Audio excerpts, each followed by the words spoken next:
உன் தேடல் நான் என்றால் தொலைவேன் சுகமாக. அத்தியாயம் 5. வசந்த், மாயா, விக்ரம் மூவரும் வெளியே சென்ற பின் வசந்தின் வீட்டில் யாழினியின் அப்பா ஏதோ யோசனையுடன் நாற்காலியில் அமர்ந்திருந்தார். வசந்தின் அம்மா, அப்பா மற்றும் யாழினியின் அப்பா மூவரின் இடையில் ஒரு கனத்த மௌனம் நிலவியது. தொண்டையை கனைத்த பூவனா, வாங்கண்ணா, என்ன திடீர்னு வந்திருக்கீங்க? ஏதாவது முக்கியமான விஷயமா? நான் இங்கே என்னோடய நண்பனை பார்க்க தான் வந்தேன்.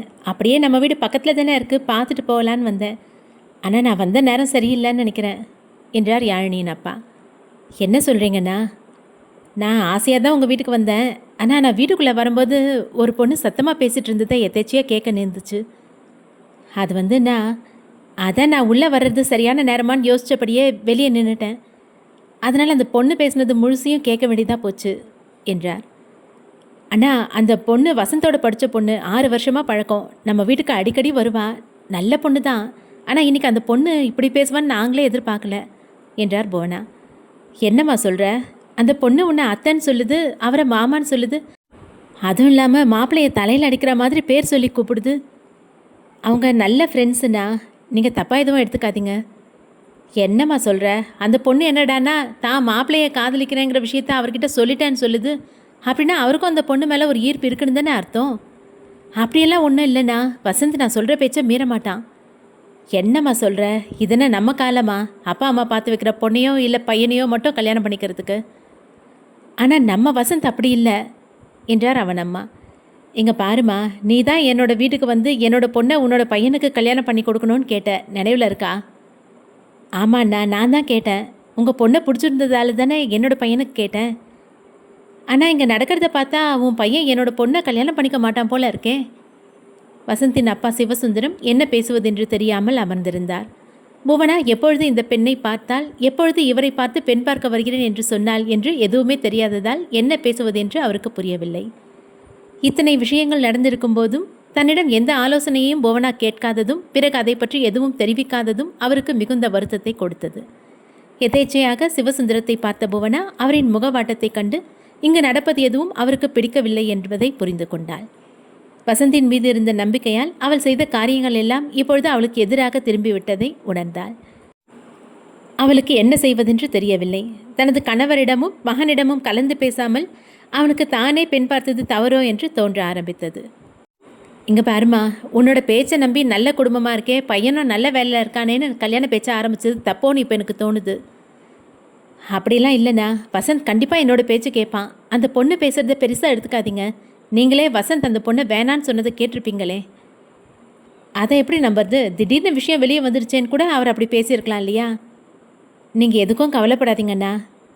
என்னம்மா சொல்கிற? இவர் என்னோட பொண்ணை பார்த்துட்டு போயாச்சு. என்னோட பொண்ணுக்கும் இவரை பிடிச்சிருக்கு.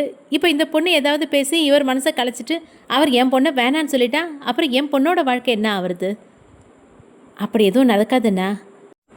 அப்படி நடக்காத வரைக்கும் எல்லாருக்கும் சந்தோஷந்தான். இந்த பொண்ணுக்காக பின்னால் என்னோட பொண்ணு வேணான்னு சொன்னால் என் பொண்ணோட வாழ்க்கை முழுசும் கெட்டு போயிடுமே. நீங்கள் பண்ணுறது கொஞ்சம் கூட நியாயம் இல்லை. அவர் கோபத்துக்கு என்ன பதில் சொல்வது என்று வசந்தின் அம்மாவிற்கு தெரியவில்லை. என் பொண்ணோட மனசில் உங்கள் பையனை பற்றின ஆசையை விதைச்சிட்டு நீங்களும் அவளை பிடிச்சிருக்குன்னு சொல்லிட்டு அப்புறம் வேறு மாதிரி நடந்துச்சுன்னா அவளோட முடிவு என்னவாக இருக்கும்னு என்னால் யோசித்து பார்க்க கூட முடியலை என்றார் யாழினியின் அப்பா. நிலைமையை சமாளிக்க சிவசுந்தரம், நீங்கள் மனசில் எதையும் வச்சுக்காதீங்க. நீங்கள் கவலைப்படுற மாதிரி எதுவும் நடக்காது. நாங்கள் பையன்கிட்ட பேசி ஒரு நல்ல பதிலை சொல்கிறோம் என்றார் சிவசுந்தரம். கோபத்தின் உச்சத்தில் தன்னை மறந்த யாழினியின் அப்பா, என்னையா பேசுகிற? சும்மா இருந்தால் எங்ககிட்ட உங்கள் பையனை என் பொண்ணுக்கு கட்டி தரேன்னு சொன்னது உன்னோட மனைவி. இப்போ என்னடான்னா யாரோ ஒரு பொண்ணு உங்ககிட்ட உங்கள் பையனை கட்டி கொடுங்கன்னு கேட்குறா. என்ன குடும்பம் யா நீங்கள் என்று சத்தம் போட்டார். சிவசுந்தரத்திற்கு சப்த நாடியும் ஒடுங்கிவிட்டது. மனது வலித்தது. இதுவரை வாழ்க்கையில் யாரையும் மனதளவில் கூட வருத்தப்பட வைக்காத அவருக்கு யாழினியின் அப்பா ஒருமையில் தன்னை அழைத்ததை கேட்டு ஆடி போய்விட்டார். இங்கே பாரியா, உன்னோட பொண்டாட்டி என்னோட பொண்ணு ஜாதகம் கூட உங்கள் பையனோட ஜாதகத்தோடு நல்லா பொருந்திருக்குன்னு சொன்னதுனால நான் என்னோட உறவுக்காரங்கிட்ட எல்லாம் ஏற்கனவே இந்த விஷயத்தை பற்றி சொல்லிட்டேன். சிவசுந்தரம் தன் மனைவியை பார்த்தார். என்னோட குடும்ப ஆளுங்க எல்லாருக்கும் இந்த கல்யாண விஷயம் தெரிஞ்சாச்சு. இனிமேல் இது நடக்கலைன்னா அப்புறம் நல்லா இருக்காது. அதுக்கப்புறம் நான் இப்படி வந்து பேசிகிட்டு இருக்க மாட்டேன். முதல்ல பையன்கிட்ட பேசி சீக்கிரமாக கல்யாணத்துக்கு ஏற்பாடு பண்ணுங்க என்று சொல்லிவிட்டு புறப்பட்டார் யாழினியின் அப்பா. அவர் சென்றதும் சிவசுந்தரம் வாசல் கதவை தாழிட்டு வந்து நாற்காலியில் அமர்ந்தார். புவனாவுக்கு அவர் முகத்தை பார்க்கவே பயமாக இருந்தது. என்னங்க, ஏதாவது பேசுங்க என்றார். மனைவியை திரும்பி கூட பார்க்காமல், என்ன பேசுறது, பேசுகிற மாதிரியே எங்கே நடக்குது, வந்தவர் மரியாதையே இல்லாமல் பேசிட்டு போயாச்சு, இனி என்னோட பேச்சுக்கு இந்த வீட்டில் என்ன மரியாதை இருக்க போகுது என்றார் சிவசுந்தரம். என்னங்க இப்படி சொல்கிறீங்க? என்ன சொல்கிற போவனா, அந்த பொண்ணை பார்த்துருக்க, அவங்க அப்பா கிட்ட அவங்க வீட்டுக்கு பொண்ணு பார்க்க வர்றதை பற்றி பேசியிருக்க, ஜாதகம் பொருத்தம் பார்த்துருக்க, இத்தனை விஷயம் நடந்திருக்கு. ஆனால் நீ ஒரு வார்த்தை கூட என்கிட்ட சொல்லலை. அவ்வளவுதான் மரியாதை எனக்கு என்றார். புவனா கண்களில் கண்ணீருடன், அப்படியெல்லாம் இல்லைங்க, நீங்கள் தை மாதத்துக்குள்ளே பையனுக்கு கல்யாணம் முடிக்கணும்னு சொன்னதுனால வேகமாக இதை பண்ணுறேன். அப்போது நான் யார் புவனா? இந்த வீட்டில் என்னோட நிலைமை என்ன? அப்போ நான் அவருக்கு அப்பா இல்லையா? நீயே எல்லாம் முடிவு பண்ணிட்ட? தெரியாமல் பண்ணிட்டேங்க, என்னை மன்னிச்சிடுங்க. என்ன புவனா, இதெல்லாம் தெரியாமல் பண்ணுறதுக்கு என்ன சின்ன காரியமா? இல்லைங்க, இப்போ தெரியுது அவர் ஏன் என்கிட்ட 17 வருஷமாக பேசுறதில்லன்னு. என்னங்க சொல்கிறீங்க? நீ என்னை மதித்து நடந்திருந்தா அவரும் மரியாதை கொடுத்து பேசியிருப்பார். இப்போ தான் இந்த வீட்டில் என்னோடய மதிப்பு என்னன்னு எனக்கே புரியுது. ஐயோ, வார்த்தையால் என்னை கொல்லாதீங்க. சத்தியமாக இப்படியெல்லாம் நடக்கும், அவர் இப்படி உங்களை மரியாதை இல்லாமல் பேசுவார்னு நான் நினைக்கலைங்க. நான் எதுவும் நினைக்கல பவனா, அதுக்கெல்லாம் ஒரு தகுதி வேணும். என்னோடய தகுதி என்னன்னு இன்றைக்கி எனக்கு தெரிஞ்சு போச்சு. அதுக்கு தகுந்த மாதிரி இனிமேல் நடந்துக்கிறேன். ஐயோ கடவுளே, அவனுக்கு ஒரு கல்யாணம் பண்ணி பார்க்கணுங்கிற ஆசையில் ஏதோ தெரியாமல் தப்பு பண்ணிட்டேன். தப்பாக எடுத்துக்காதீங்க புவனா. இனி அவரோட கல்யாண விஷயம் எதுலேயும் நான் தலையிட மாட்டேன். எல்லா முடிவுகளையும் நீங்கள் 2 பேரும் சேர்ந்தே எடுத்துக்கோங்க என்றார். வசந்த் ஃபோனில் வந்த செய்தியை கேட்டதும் பொத்தென்று குடித்து கொண்டிருந்த காஃபியை டேபிள் மீது வைத்தான். ஹலோ, யார் பேசுகிறீங்க? யாருக்கு ஆக்சிடெண்ட் ஆயிருக்கு? என்னோட மனைவின்னு சொல்கிறீங்க என்றான் வசந்த். சார், பனகல் பார்க் பக்கத்துலேருந்து பேசுகிறேன். ஸ்கூட்டியில் வந்துட்டு இருந்த ஒரு 23 வயசு பொண்ணு மேலே ஒரு டெம்போ மோதிடுச்சு. அந்த பொண்ணு ஹேண்ட்பேக்கில் இருந்த மொபைலை செக் பண்ண போது தான் அதில் வசந்த் ஹஸ்பண்ட்னு இருந்தது. அதான் கூப்பிட்டோம் என்றது மறுபக்க குரல். விபத்து நடந்தது மாயாவுக்கு தான் என்று வசந்துக்கு புரிந்தது. மனதிற்குள் மாயாவின் மேல் ஒரு பரிதாபம் எழுந்தது. இப்பொழுது பைத்தியம் போல் கல்யாணம் செய்து கொள்ளலாம் என்று மாயா பேசினாலும் கடந்த 6 வருடமாக ஒரு நல்ல தோழியாக அவள் இருந்ததை வசந்தால் மறுக்க முடியவில்லை. வசந்த் பதைப்புடன், சார், பனகல் பார்க்கில் எந்த இடத்துல விபத்து நடந்துச்சு? அவங்களுக்கு அதிகம் அடிப்படலையே, நான் உடனே வரேன் என்றான். சார், பனகல் பார்க் நுழைவாயில் அருகே தான் விபத்து நடந்திருக்கு. ஒரு ஆட்டோவில் அந்த பொண்ணை ஏற்றி மறுபக்கத்தில் இருக்க கங்கா ஹாஸ்பிட்டலுக்கு கூட்டிகிட்டு போயிட்டுருக்கோம். நீங்கள் வாங்க, நான் இங்கே வெயிட் பண்ணுறேன் என்றது மறுமுனை குரல். இதோ 5 நிமிஷத்தில் அங்கே இருப்பேன். இங்கே பக்கத்தில் தான் இருக்கேன். சார், உங்கள் பேர்? சத்யா. என் பேர் சத்யா சார். சரி சார், நான் உங்களை அங்கே இன்னும் கொஞ்ச நேரத்தில் சந்திக்கிறேன் என்று சொல்லி ஃபோனை துண்டித்துவிட்டு காஃபிக்குண்டான பணத்தை செலுத்திவிட்டு வசந்த் வேகமாக வெளியே வந்தான். வெளியே வரும்போதே விக்ரமை ஃபோனில் கூப்பிட்டான் வசந்த். விக்ரம், எங்கே இருக்க? இங்கே பாண்டி பஜார் கிட்ட வசந்த். விக்ரம், மாயாக்கு ஆக்சிடெண்ட்டு பனகல் பார்க் கிட்ட. நீ சீக்கிரம் வா, ஐ எம் ஆன் த வே என்று ஃபோனை துண்டித்துவிட்டு புல்லட்டை உயிர்ப்பித்து வேகம் எடுத்தான். விபத்து நடந்த இடத்தை 5 நிமிடத்தில் அடைந்த வசந்த் புல்லட்டை நிறுத்திவிட்டு அங்கே இருந்த சிறு கும்பலை நோக்கினான். அதே நேரம் விக்ரமும் அந்த இடத்தை அடைந்திருந்தான். 26 வயதுடைய ஒரு வாலிபன் அங்கே மாயாவின் ஸ்கூட்டரின் அருகே நின்று கொண்டிருந்தான். அவன் அருகில் சென்ற வசந்த் அவனை பார்த்து, மிஸ்டர் சத்யா என்றான். Yes sir, I am Sathya என்றான். வசந்தும் விக்ரமும், மிஸ்டர் சத்யா, ஆக்சிடெண்ட் எப்படி ஆச்சு என்று பதற்றத்துடன் கேட்டனர். சார், இவங்க சரியாக தான் போயிட்டு இருந்தாங்க. அந்த டெம்போக்காரன் தான் ஓவர்டேக் பண்ணும்போது கண்ட்ரோல் இல்லாமல் அடித்து தூக்கிட்டான் என்றான் சத்யா. வசந்தின் கண்களில் கண்ணீர் வழிந்து கொண்டிருந்தது. மிஸ்டர் சத்யா, அடி ரொம்ப அதிகமா? அந்த டெம்போக்காரன் எங்க என்றான் வசந்த். சார், இங்கே போலீஸ் இருந்ததால் அவங்க வண்டியை பறிமுதல் பண்ணிவிட்டு டிரைவரை விசாரணைக்காக ஸ்டேஷன் கூட்டிகிட்டு போயிருக்காங்க. அடி கொஞ்சம் அதிகமாக தான் இருக்கும் போல இருக்குது. வாங்க, ஹாஸ்பிட்டலுக்கு போகலாம் என்றான் சத்யா. மாயாவோட வண்டி? அது ஒன்றும் பிரச்சனை இல்லை சார். என்னோடய ஃப்ரெண்ட் அதை ஸ்டேஷனுக்கு எடுத்துகிட்டு போயிருக்கான். அதோட ஃபார்மாலிட்டிஸ் எல்லாம் அவன் பார்த்துப்பான். நாம் போகலாம் என்றான் சத்யா. வண்டியில் இருந்த மாயாவோட திங்ஸ்லாம்? இந்த ஹேண்ட்பேக், ஒரு கிஃப்ட் பேக் 2 தான் இருந்துச்சு. இந்தாங்க. ரொம்ப நன்றி சார். நீங்கள் பண்ணியிருக்க இந்த உதவி கண்டிப்பாக காலத்துக்கும் மறக்க முடியாது. ரொம்ப தேங்க்ஸ். வாங்க போகலாம் என்றான் வசந்த். மூவரும் கங்கா ஹாஸ்பிட்டலை 10 நிமிடத்தில் அடைந்தனர். வரவேற்பறையில் உள்ள நீல சுடிதார் அணிந்த பெண் இவர்களை வரவேற்றார். இங்கே பனகல் பார்க் கிட்ட ஆக்சிடெண்ட் ஆன ஒரு பொண்ணை இங்கே சேர்த்துருக்காங்க. அவங்க இப்போ எந்த வார்டில் இருக்காங்க என்று கேட்டான் வசந்த். அப்போது அங்கே வந்த இன்னொரு வாலிபன், சத்யா, அந்த பொண்ணை ஐசியூவில் அட்மிட் பண்ணியிருக்கேன். அவங்க அட்வான்ஸ் பணம் 5000 கட்ட சொல்லியிருக்காங்க என்றான். ப்ரோ, கவலைப்படாதீங்க, நான் கட்டிடுறேன் என்றான் வசந்த். அந்த நீல சுடிதார் பெண்ணிடம், அட்மிஷன் ஃபார்ம் வாங்கி அதில் தேவையான விவரங்களை எழுதி 5000 ரூபாயை தனது டெபிட் கார்டு மூலம் செலுத்தினான். சார், இங்கே கையெழுத்து போடுங்க என்று அந்த பெண் காட்டிய இடத்தை பார்த்த வசந்த் அங்கே கணவரின் கையெழுத்து என்று இருந்ததை பார்த்தான். அதை தனது பேனாவால் அடித்துவிட்டு அதன் அருகில் இருந்த கார்டியன் கையெழுத்து என்ற இடத்தில் கையொப்பமிட்டான். இதை பார்த்து ஆச்சரியப்பட்ட சத்யா, என்ன சார் கார்டியன்ற இடத்துல கையெழுத்து போடுறீங்க, கணவன்றதை அடிச்சிட்டிங்க என்றான். சத்யாவை பார்த்து புன்னகை செய்த வசந்த், சத்யா, எனக்கு இன்னும் கல்யாணமே ஆகாதப்போ நான் எப்படி கணவன்ற இடத்துல கையெழுத்து போட முடியும்? என்ன சார் சொல்கிறீங்க? அவங்க மொபைலில் உங்கள் நம்பருக்கு ஹஸ்பண்ட் தானே போட்டிருந்தாங்க. அது பெரிய கதை சத்யா. நாங்கள் 6 வருஷமாக நல்ல ஃப்ரெண்ட்ஸ். இப்போ 2 நாளாக தான் என்னை கல்யாணம் பண்ணிக்கோன்னு கேட்டு மாயா வற்புறுத்திட்டுருக்கா. ஆனால் நான் முடியாதுன்னு சொல்லிட்டேன். ஆனாலும் என்னோடய நம்பரை ஹஸ்பண்ட் தான் சேர்த்து வச்சுருக்கா போல இருக்கு. சத்யா மிகவும் ஆச்சரியப்பட்டான். என்ன சொல்கிறீங்க? சத்யா, அது பெரிய கதை. நான் ஒரு நாள் விவரமாக சொல்கிறேன். சரி சார். சத்யா, நான் முதல்ல மாயாவோட அப்பா அம்மாவுக்கு விஷயத்த சொல்லணும். அவங்களுக்கு ஒரு ஃபோன் பண்ணிட்டு வரேன் என்றான் வசந்த். நம்பர் இருக்கா சார்? இருக்குது சத்யா. அவங்கள 6 வருஷமாக தெரியும், ஒன்றும் பிரச்சனை இல்லை என்று சொல்லி மாயாவின் அப்பாவை ஃபோனின் மூலம் தொடர்பு கொண்டான். ஹலோ என்றார் மாயாவின் அப்பா. அங்கிள், நான் வசந்த் பேசுகிறேன். சொல்லுப்பா வசந்த், எப்படி இருக்க? எப்போ சென்னை வந்த என்றார். அங்கிள், எங்கே இருக்கீங்க? வீட்டில் தான் பார்க்கேன். என்ன விஷயம்? அங்கிள், ஒன்றும் இல்லை, பதட்டப்படாதீங்க. மாயா ஸ்கூட்டரில் வீட்டுக்கு வந்துட்டு இருக்கும்போது ஒரு சின்ன ஆக்சிடெண்ட் ஆகிடுச்சு. இங்கே பாண்டி பஜாரில் இருக்க கங்கா ஹாஸ்பிட்டலில் அட்மிட் பண்ணியிருக்கோம். நான் இங்கே தான் இருக்கேன். நீங்கள் கொஞ்சம் ஹாஸ்பிட்டலுக்கு வரணும் என்றான் வசந்த். ஐயோ, மாயாவுக்கு ஆக்சிடெண்ட்டா? என்னப்பா சொல்கிற? எனக்கு ரொம்ப படபடப்பாக இருக்குது. மாயா இப்போ எப்படிப்பா இருக்கா? மாயா ஐசியூவில் ட்ரீட்மெண்ட் எடுத்துகிட்டு இருக்கா. நீங்கள் புறப்பட்டு வாங்க.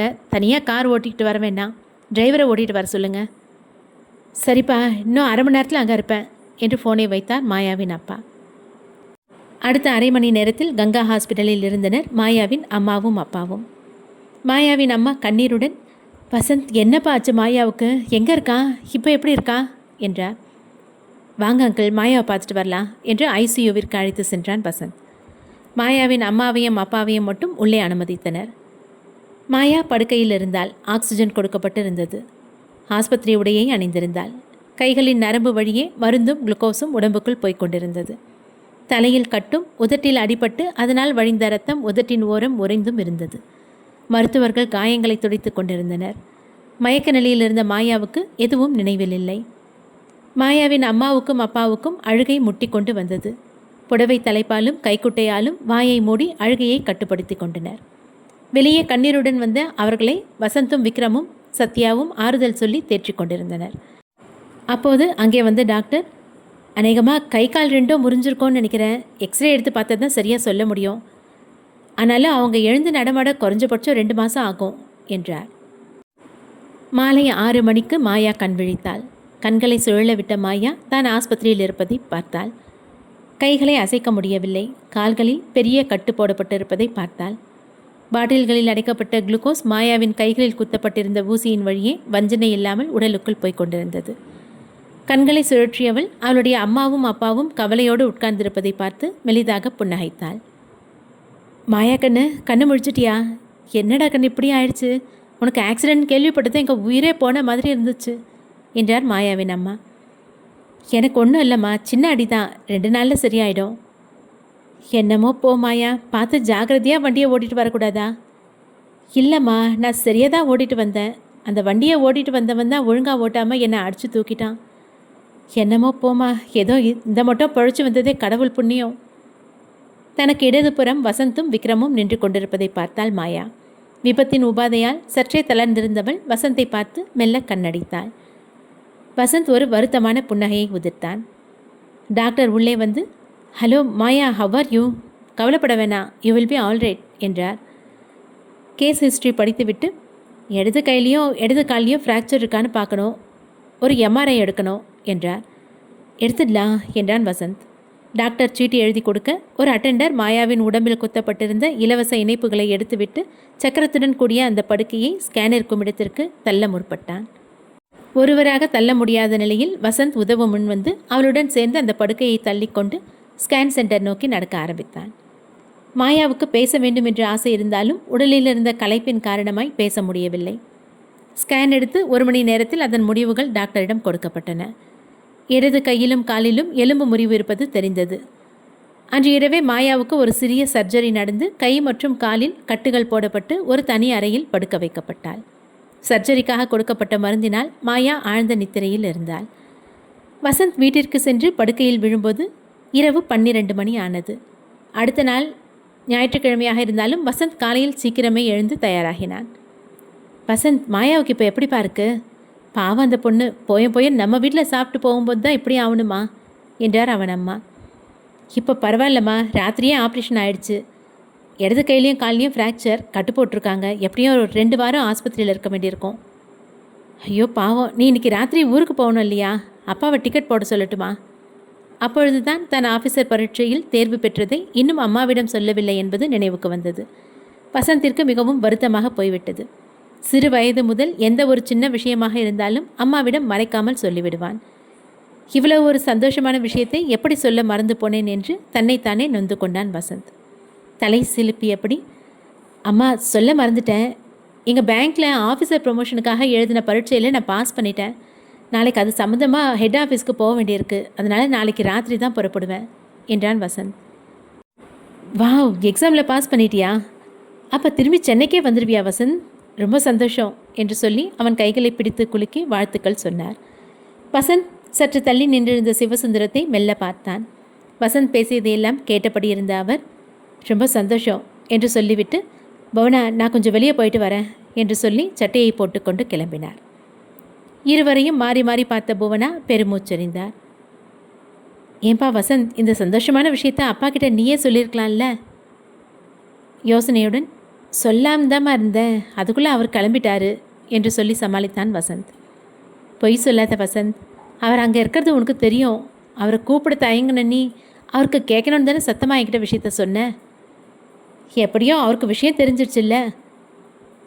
அது ரொம்ப தப்பு வசந்த். இந்த ஒரே ஒரு விஷயந்தான் உன்கிட்ட எனக்கு பிடிக்காத விஷயம். இப்போ கூட அவர் எங்கே போகிறாருன்னு உனக்கு தெரியுமா வசந்த்? தெரியலம்மா, ஏதோ வேலையாக போகிறாருன்னு நினைக்கிறேன். அவ்வளோதான் நீ அவரை புரிஞ்சுக்கிட்டது. அவர் இப்போ கோயிலுக்கு போகிறாரு. நீ சொன்ன நல்ல விஷயத்தை கேட்டதும் உன் பேருக்கு ஒரு அர்ச்சனை பண்ணி உனக்காக வேண்டிக்க போகிறாரு. ஒரு சங்கடத்துடன் நெளிந்தான் வசந்த். சரிம்மா, நான் ஆஸ்பத்திரி கிளம்புறேன். மாயாவை பார்த்துட்டு ராத்திரி தான் வருவேன் என்று சொல்லி வசந்த் புறப்பட்டான். பார்த்து வசந்த், மாயாவோட ரொம்ப நேரம் இருந்தேன்னா அவளுக்காக நீ ரொம்ப அக்கறை எடுத்துக்கிறேன்னு நினச்சி உன்னை கல்யாணம் பண்ணிக்கிறேன்னு சொன்னதில் இன்னும் உறுதியாயிடுவா. நான் பார்த்துக்கிறேம்மா என்று சொல்லி புறப்பட்ட வசந்த் 1/2 மணி நேரத்தில் ஆஸ்பத்திரியை அடைந்தான். எப்படி இருக்க மாயா என்று கேட்டபடி வசந்த் நாற்காலியை இழுத்து போட்டு அவள் அருகில் அமர்ந்தான். மிக பலவீனமான குரலில், இருக்கேன் வசந்த். பாத்தியா என்னோட நிலைமைய? இப்படி கட்டிலில் முடங்குற மாதிரி ஆயிடுச்சு. அதெல்லாம் ஒன்றும் இல்லை மாயா, அமைதியாக இரு. 1 மாதத்தில் சரியாகி நீ பழைய மாதிரி ஓட ஆரம்பிச்சிருவ. வசந்த், ஒருவேளை இந்த விபத்தில் நான் செத்து போயிருந்தா நீ எனக்காக வருத்தப்பட்டிருப்பியா? என்ன மாயா முட்டாள் மாதிரி பேசிகிட்ருக்க? இதெல்லாம் ரோட்டில் நடக்கிற சின்ன விபத்து. உனக்கு ஆயிடக்கூடாது, ஏதோ ஆயிடுச்சு. சரி, நீ நார்மலாக ரொம்ப கவனமாக தானே வண்டி ஓட்டுவ? எல்லாம் உன்னால தான் வசந்த். இந்த விபத்துக்கு காரணமே நீ தான். என்ன மாயா சொல்கிற? நான் என்ன பண்ணேன்? நீ மட்டும் என்ன கல்யாணம் பண்ணிக்கிற மாயான்னு சொல்லியிருந்தா இந்த பிரச்சனையே வந்திருக்காது. நான் சொல்லாததுக்கும் இந்த ஆக்சிடெண்ட்டுக்கும் என்ன சம்மந்தம் மாயா? சம்மந்தம் இருக்குது. நீ சொல்லாததுனால நான் அதை பற்றியே நினச்சி ஒரு குழப்பத்திலேயே வண்டியை ஓட்டிக்கிட்டு வந்தேன். மனசு முழுக்க நீ கல்யாணம் பண்ணிக்க மாட்டேன்னு சொன்னதும் தான் ஞாபகம் இருந்தது. அதனால தான் வசந்த், அந்த கவனக்குறைவுனால தான் சரியாக சிந்திக்காமல் வண்டியை ஓட்டி இந்த விபத்து நடந்துச்சு. அதான் இந்த விபத்துக்கு நீ தான் முழு காரணம். வசந்துக்கு ஏனோ அவன் அம்மா கூறியது நினைவுக்கு வந்தது. நல்லா இருக்கு மாயா, ஒருவேளை நான் சரின்னு சொல்லியிருந்து நீ சந்தோஷத்தில் என்னோட நினைவில் வண்டியை கவனக்குறைவாக ஓட்டி இந்த விபத்து நடந்திருந்தா அப்போவும் நான் தான் காரணம்னு சொல்லுவேன். ஆமாம் வசந்த், அப்படி நடந்திருந்தாலும் நீ தான் காரணம்னு சொல்லுவேன். எனக்கு எந்த நல்லது கெட்டது நடந்தாலும் நீ தான் காரணம். சரி மாயா, பிரேக்ஃபாஸ்ட் சாப்பிட்டியா? வாங்கிட்டு வரட்டுமா? இல்லை வசந்த், அம்மா கொண்டு வரேன்னு சொல்லியிருக்காங்க. இதோ அவங்களே வந்துட்டாங்க. வசந்தின் கைபேசி ஒலிக்க மாயாவை பார்த்தபடி அதை எடுத்து காதில் வைத்து ஹலோ என்றான். நான் யாழினி பேசுகிறேங்க.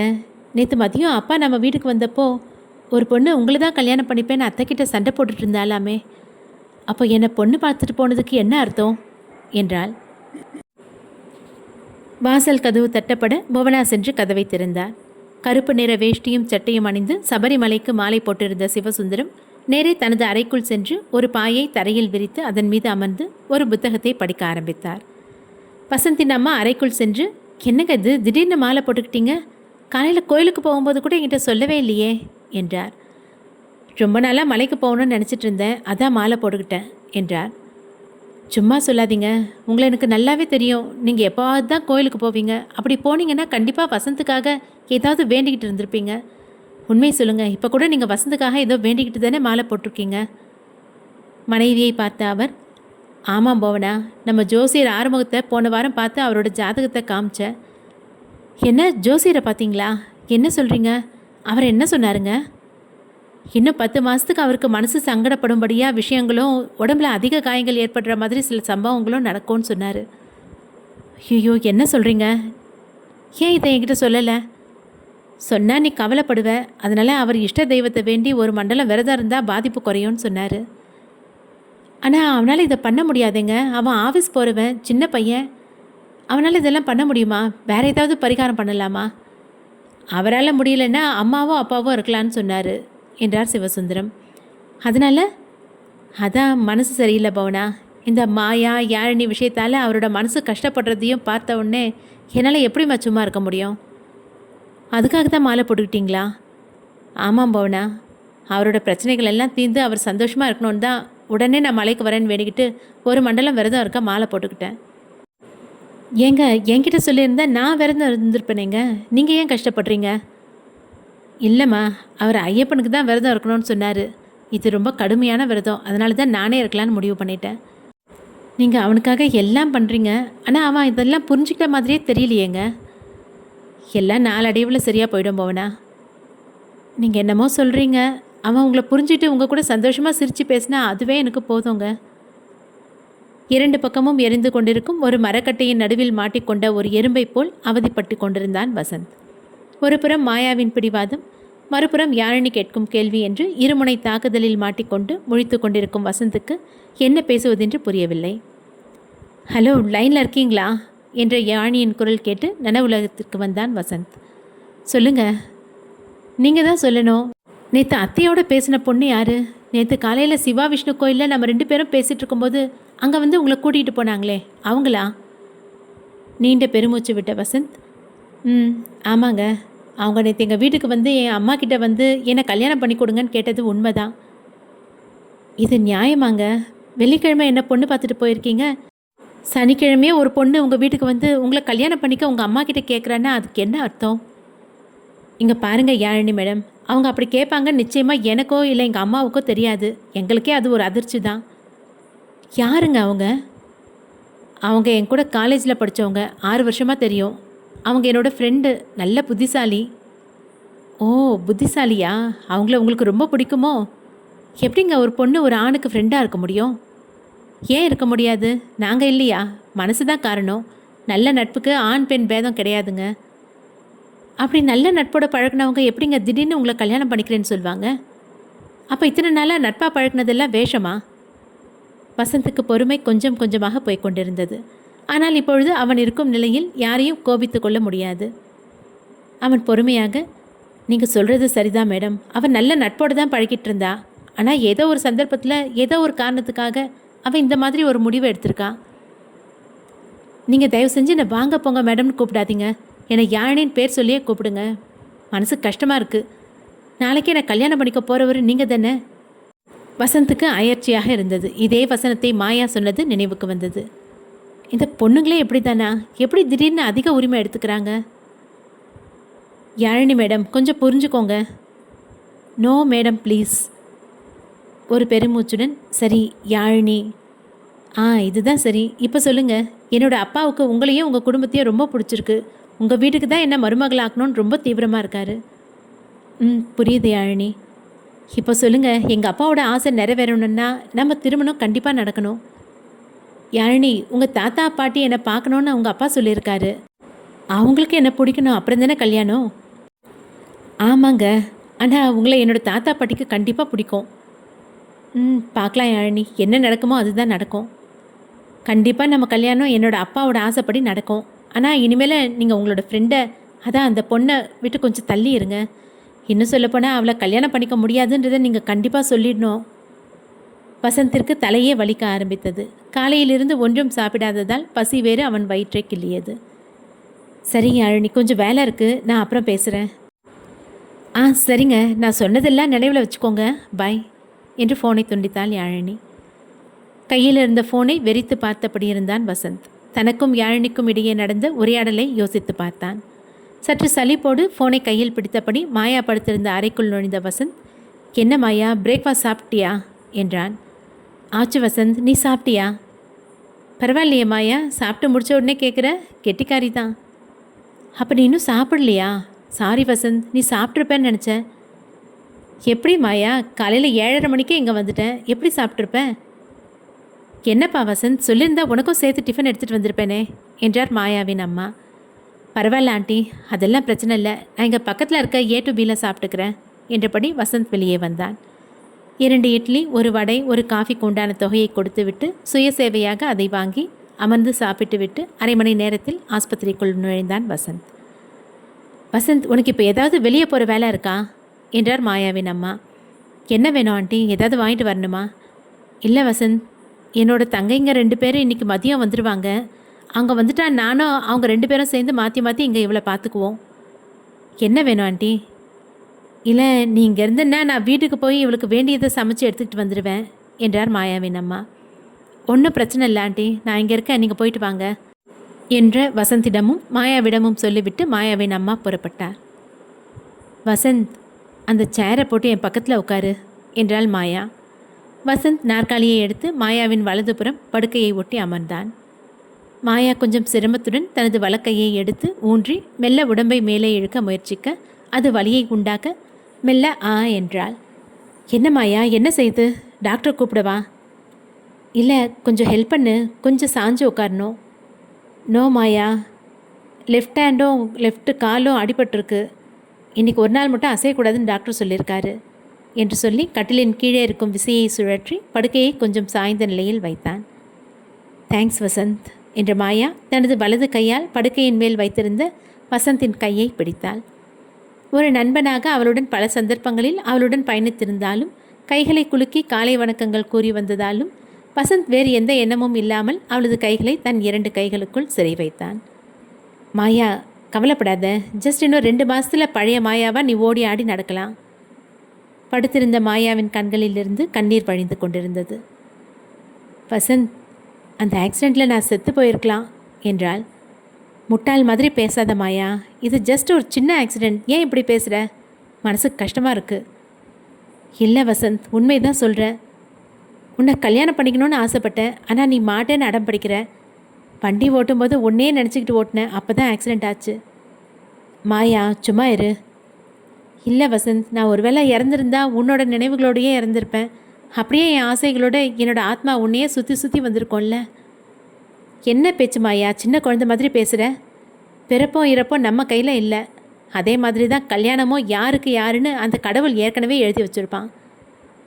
அப்படின்னா அந்த கடவுள் உன்னோட பேருக்கு நேராக என்னோட பேரை மட்டும் எழுதி வச்சுருக்கணும்னு வேண்டிக்கிறேன் வசந்த்.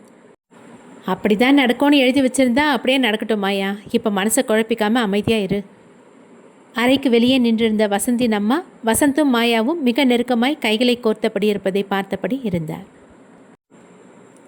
அம்மா, கொஞ்சம் வழி விடுங்க என்ற நர்ஸின் குரல் கேட்டு வசந்தின் அம்மா நகர்ந்தார்.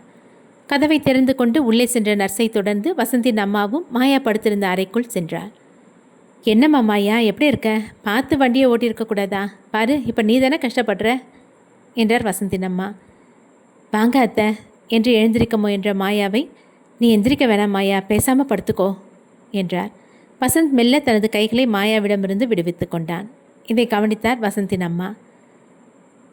வசந்த் எழுந்து, அம்மா உட்காருங்க என்றான். நர்ஸ் மாயாவின் இரத்த அழுத்தம், காய்ச்சல் போன்றவற்றை அளவெடுத்து அங்கிருந்த சார்ட்டில் எழுதிவிட்டு மாயாவுக்கு ஒரு ஊசியை போட்டுவிட்டு வெளியேறினாள்.